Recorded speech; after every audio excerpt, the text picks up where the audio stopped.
Hi, everyone. Welcome to the So True Network with Dawn Johnson and Powers.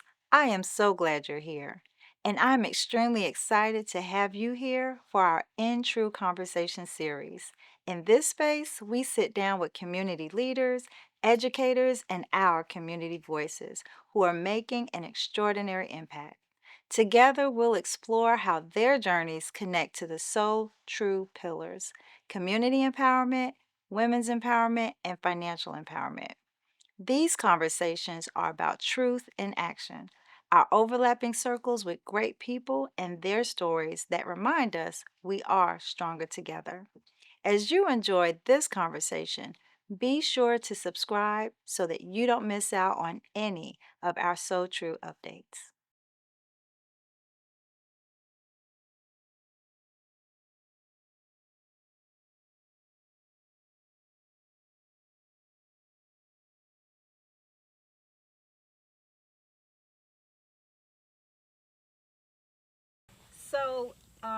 So you've learned all these lessons We're learned, learning. yes, learned and learning, Yeah. but you're taking your experiences, and with every bump in the road, every experience, it gets you closer.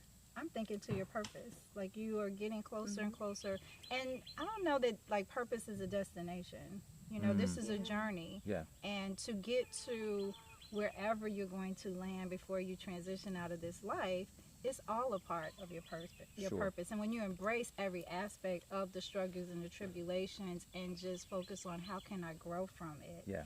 And I find that the people who are more focused on, instead of where are we different, but where are we similar, where do we have our commonalities, then you build better relationships because you have a great relationship with someone who has been very supportive of you. And if anyone would look on the surface, they would be like, well, what do they have in common? Right. Right. But you have found your overlapping circle with Sure. certain people Sure. who have been supportive of you, and now you're here. And this is a part of your generational wealth plan. Oh, Yes. 100%. So tell us a 100%. little bit about where you are and what your visioning is from this point forward. I think we've always known that owning land was a part of our journey.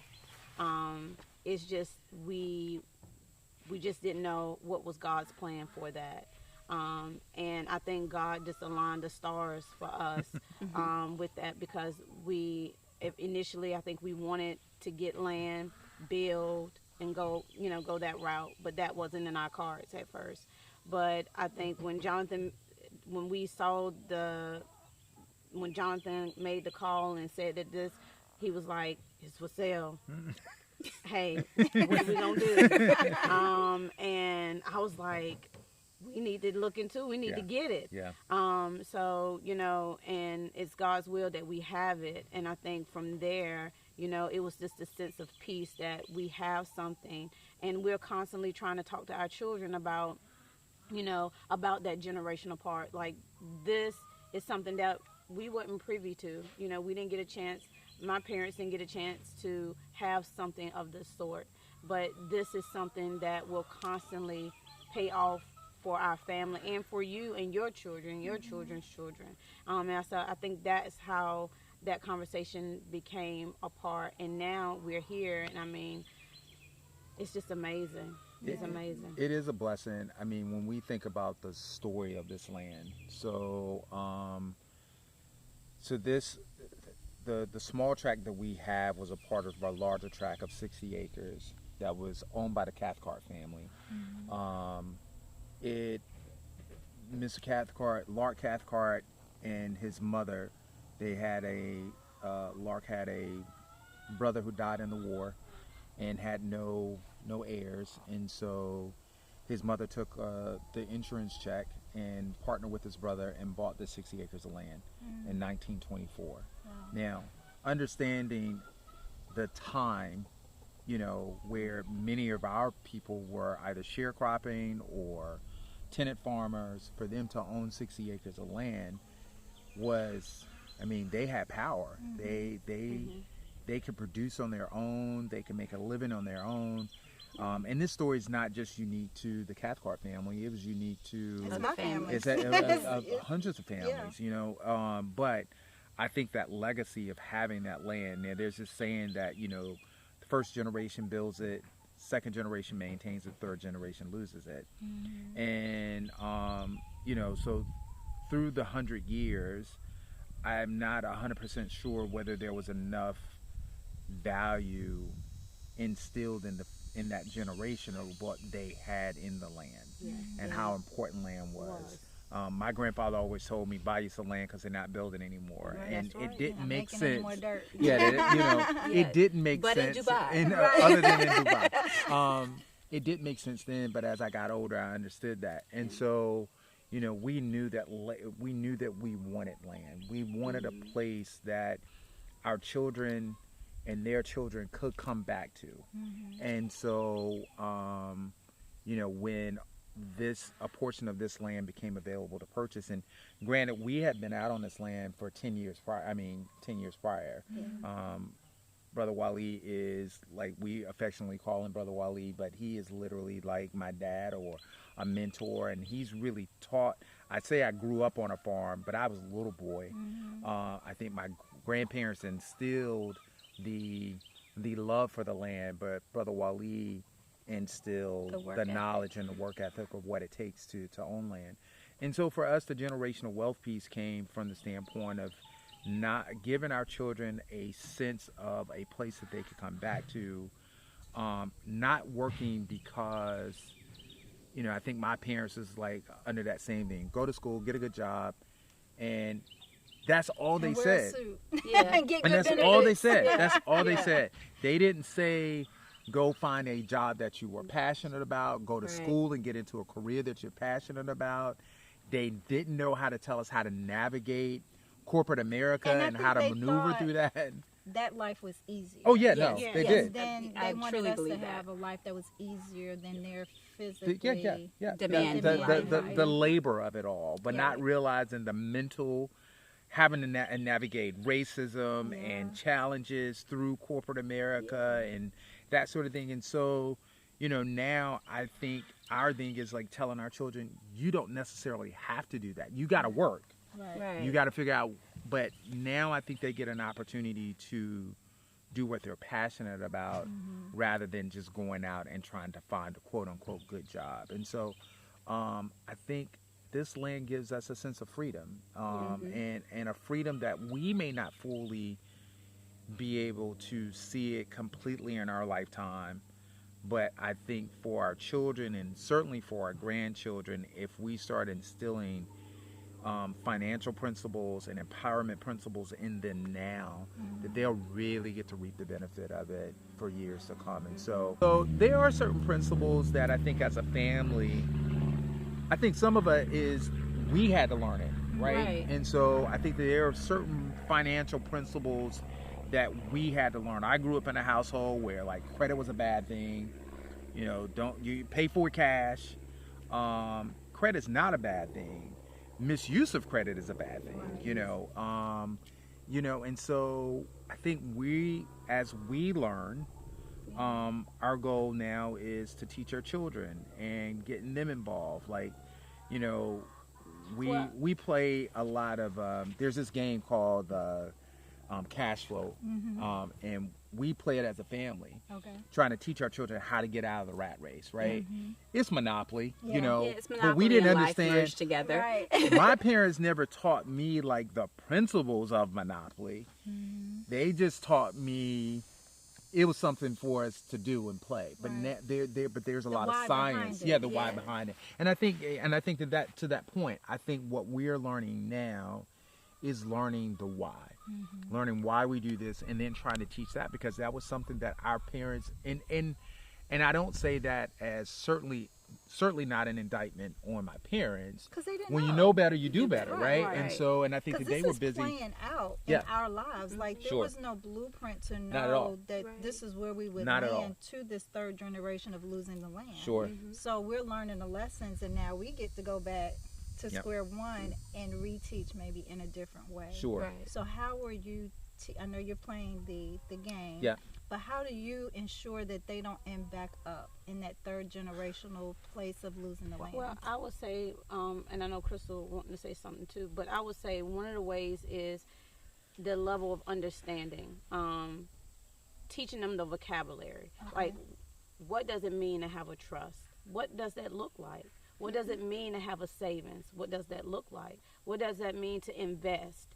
What that means to have a business and build in the business and use that, that money to pour into investments to continue to have, so you don't have to work. What does it mean to have wills? What does that mean to have those things? Because my family now is going through this same thing as well, but no one taught them that information, or having that vocabulary to understand what that means. What does that look like for you? And I think they are privy to that. So they hear us saying those things. They hear us saying, what that looks like for us. And we're constantly having family meetings about, this is what we're doing. We're getting a trust. What does that look like? How can we maintain it? What's your part? What's your role in it? Having those conversations with them now, life insurance, those conversations wasn't really had with, with my, I know with we had our burial insurance. We didn't have life insurance. Or even what it's for, like the purpose of it and how you expect them to use so when we go back to the principles of knowing those things, that just the terminology of it all, and what that looks like, in real time. Add on to what Kiki was saying, but I think that the one thing that we do, because it's how are we teaching our children? Well, we're also including them to let them know what our expenses are. Yeah. Because sometimes they get in their head like, oh, they got it like that. Yeah. Oh, no, we don't. But we have learned to budget. But so that they know, okay, this is how much this land is. Yeah. This is how much this note is. This is how much our mortgage is. Yeah. This is how much the electricity is. And we had them all take out their calculators and start adding these numbers up. And then on top of that, we're like, and you want to eat. Right. You want to go here. You want to go there. So add up that. And then tell us how much our monthly expenses are. Right. And then we're also going to let you know how much money we bring in. Right. So now you can see where it is.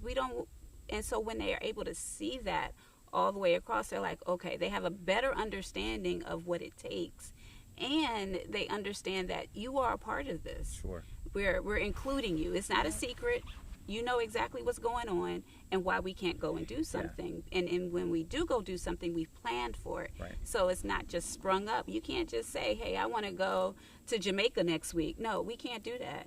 Yeah. We can't do that. Or I want to have a party for my birthday, and we've been asking you for 6 months what you want to do for your birthday, right. And now it's 2 weeks ahead. You can't have that party. Right. You can go to dinner, right. And your friends can pay for their meal, but we can go to dinner. Right. So, but I think including them so that they understand where you are financially, and I know that's very hard for us because our parents didn't do that. Like, I didn't know for a very long time what my mom made or what my dad made, and I didn't know the expenses, but I know everything was being taken care of. Right.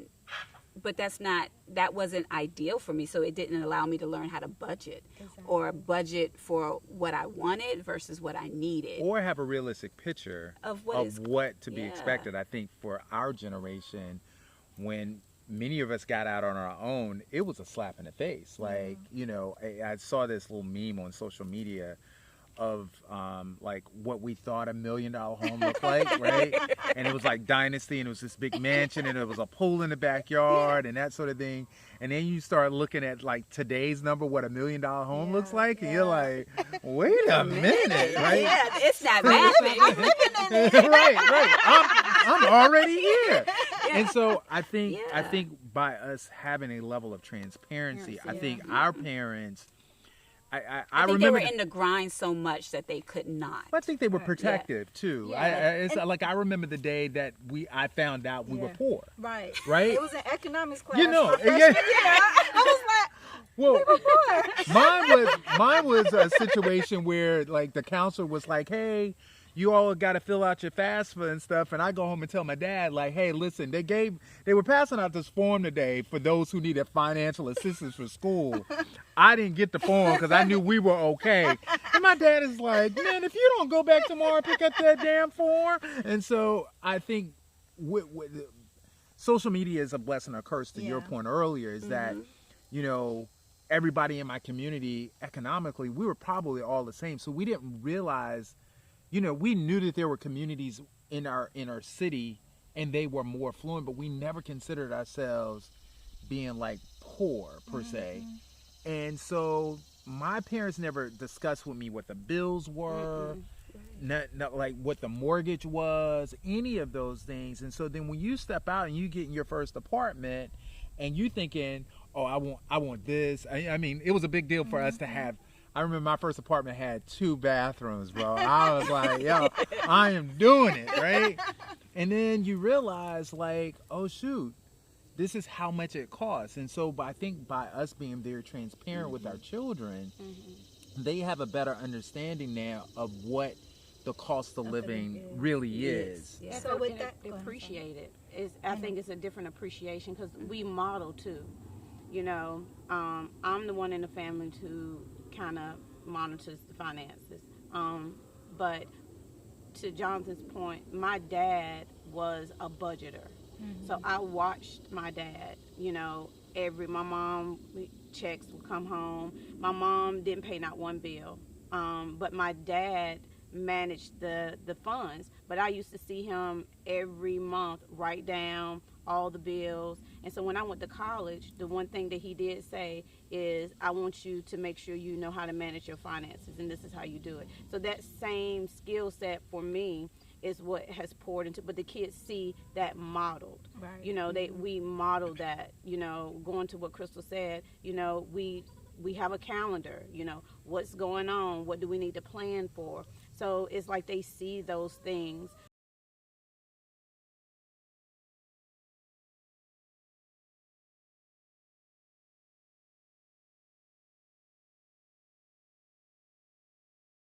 Thank you so much for joining us for In True Conversations. Every story shared is another piece of our collective truth that we're presenting to our community to build together. I invite you to stay connected with the So True Network by subscribing to our channel, liking our videos, and please share this episode with someone who you think may need it. Remember, your truth matters, and when your truth and my truth intersect, we will find liberty. So I'll see you in the next conversation.